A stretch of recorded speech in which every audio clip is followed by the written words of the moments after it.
తాకట్లో ఉన్న మీ బంగారాన్ని విడిపించి ఆ రోజు ఆన్లైన్ రేటుకి కొంటాం. Sharma gold company.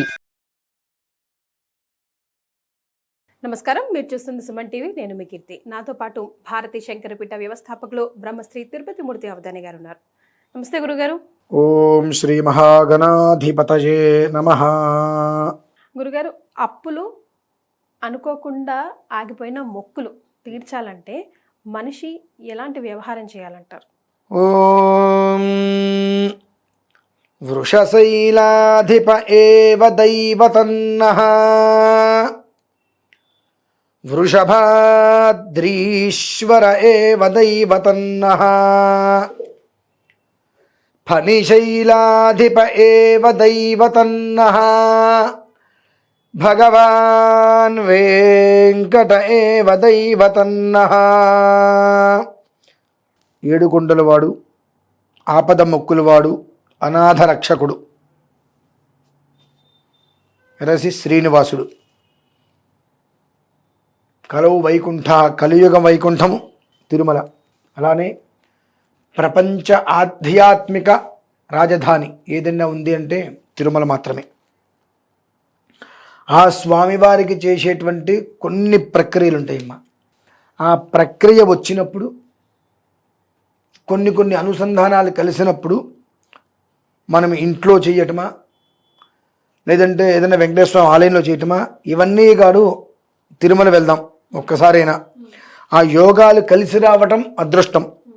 ఆ వచ్చినటువంటి అదృష్టాన్ని మనం స్వీకరించగలుగుతున్నామంటే మనమే భాగ్యవంతులం అనుకోని కనుక తిరుమల వెళ్ళైనా సరే ఒక చిన్న ప్రక్రియని కనుక వాళ్ళు కనుక నిర్వర్తించినట్లయితే ఏంటి గురుగారు? జీవితకాలంలో మీరు అడిగినటువంటి ఈ మొక్కు అప్పు, అంటే ఈ మొక్కు అప్పు అనే కాకుండా ఆటంకాలు, అగచాట్లు, అవమానాలు, అపనిందలు, అన్యాయములు, వీటిల నుంచి కూడా వీరు పూర్తిగా పరిపూర్ణంగా బయటపడతారు. ప్రతి మనిషి భయపడేది అప్పుకే, ప్రతి మనిషి భయపడేది అనారోగ్యం, ప్రతి మనిషి భయపడేది ఏదన్నా సమస్య వస్తే వెంటనే ఒక మొక్కు వేసుకుంటారు, మర్చిపోతూ ఉంటారు. పెద్దవాళ్ళ అనుమతి లేకుండా మొక్కేటువంటి మొక్కు కాదు. అవునా గురుగారు? మన పెద్దవాళ్ళు మన గురించి మొక్కుకోవాలి. వాళ్ళ అనుమతి లేకుండా మనం మొక్కుకునేటువంటిది మొక్కు కాదు. కానీ ధర్మం అనేటువంటిది ఒకటి ఉంటుంది. అది భగవంతుడికి మనం రుణపడ్డట్టే. ఒక మాట ఇచ్చాము ఆయనకి, ఏదో ఒక రూపంలో ఆ మాటను మనం నెరవేర్చుకోవాలి. ఇవాళ రేపాయిలు అనేటువంటిది అంటే మనం ఎవరికైనా ఒక మాట, మనకి ఎవరైనా ఒక మాట ఇస్తున్న మాట ఇచ్చి మాట తప్పద్దు అంటాం చూసారు. అలానే ఒక మాట ఇచ్చాం భగవంతుడికి.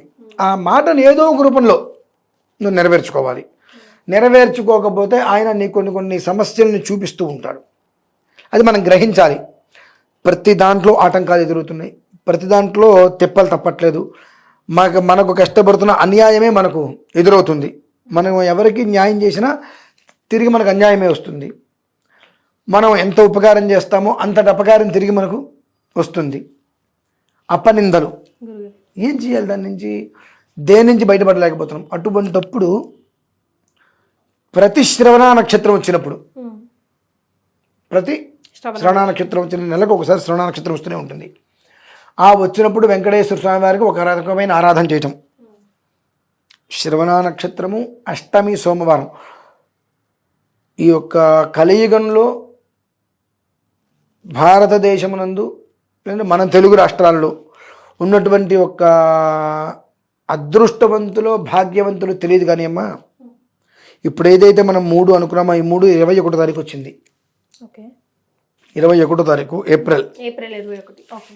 అష్టమి శ్రవణ నక్షత్రము సోమవారం.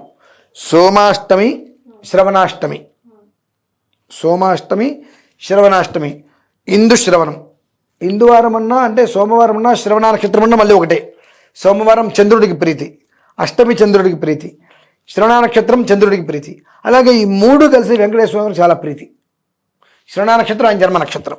ఆ రోజు నాడు అంటే మేమైతే ఒక ప్రక్రియ చేస్తున్నాం, అదే చేయమని చెప్పట్లా. అవకాశం ఉంటే అందులో పాల్గొనొచ్చు, లేదు ఇంటి దగ్గర వాళ్ళ కనుక భాగ్యం ఈ రకంగా చేసుకోవడానికి అవకాశం ఉంటే తూచా తప్పకుండా ఖచ్చితంగా చేసి తీరాల్సిందేనమ్మా. చేసి తీరగలిగితే ఒక రకమైనటువంటి దోషాలు నిర్వీర్యమవుతాయి. లేదు మేము చేసిన విధానంలో వచ్చి కనుక అక్కడ కూర్చొని చేయగలిగితే సప్త వ్యాధ సప్త జన్మ కృతం పాపం వ్యాధి రూపేణ 7 జన్మలుగా మనం అనుభవించేటువంటి పాపాలు ఏవైతే ఉన్నాయో గడిచినటువంటి 3 జన్మలు, గడవలసిన 4 జన్మలు ఉంటాయి. వీటి నుంచి అనుభవించేటువంటివి ఏవైతే ఉంటాయో వాటి నుంచి పూర్తిగా ఆ జీవుడు బయటపడతాడు. అటువంటి అమోఘమైన ప్రక్రియమ్మ. ఏం చేయాలంటారు గురుగారు? మేము చేసేది చెప్తాను, ఆ విధానాన్ని అనుసరించి వాళ్ళు ఇంట్లో అయినా చేసుకోవచ్చమ్మా, మన దగ్గర అయినా చేసుకోవచ్చు.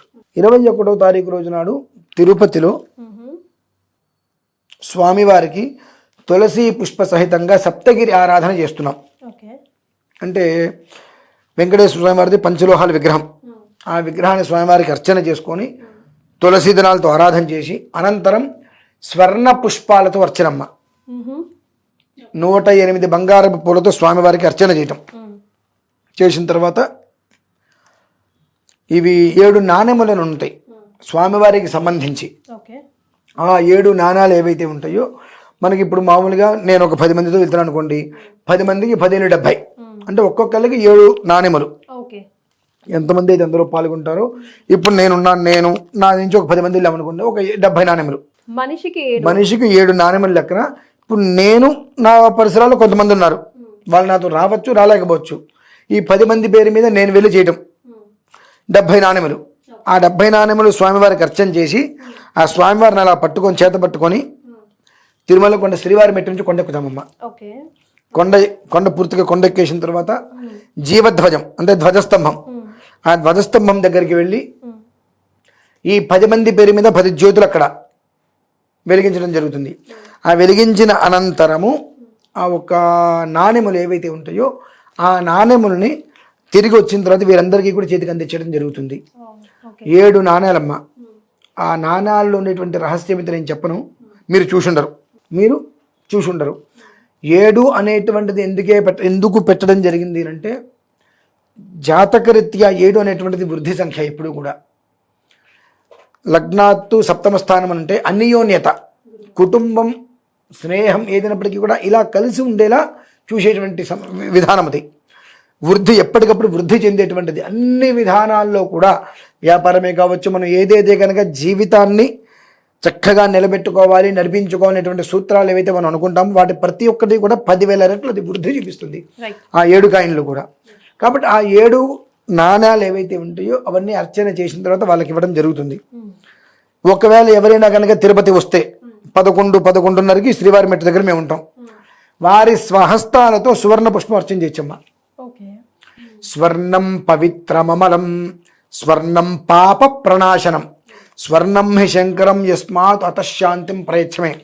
ఆ స్వర్ణ పుష్పం పట్టుకొని స్వామివారి నామాలు చెప్పుకొని సువర్ణ ఘర్మ స్వాహ, సువర్ణార్క స్వాహ, సువర్ణ శుక్ర స్వాహ, సువర్ణ జ్యోతి స్వాహ, సువర్ణ సూర్య స్వాహ అనుకుంటూ కొన్ని మంత్రాలు మేము చెప్పినప్పుడు ఆ నామాన్ని పట్టుకొని వాళ్ళు చక్కగా స్వామివారి దగ్గర ఆ పుష్పం ఒకటలా వదిలి నమస్కారం చేయడం.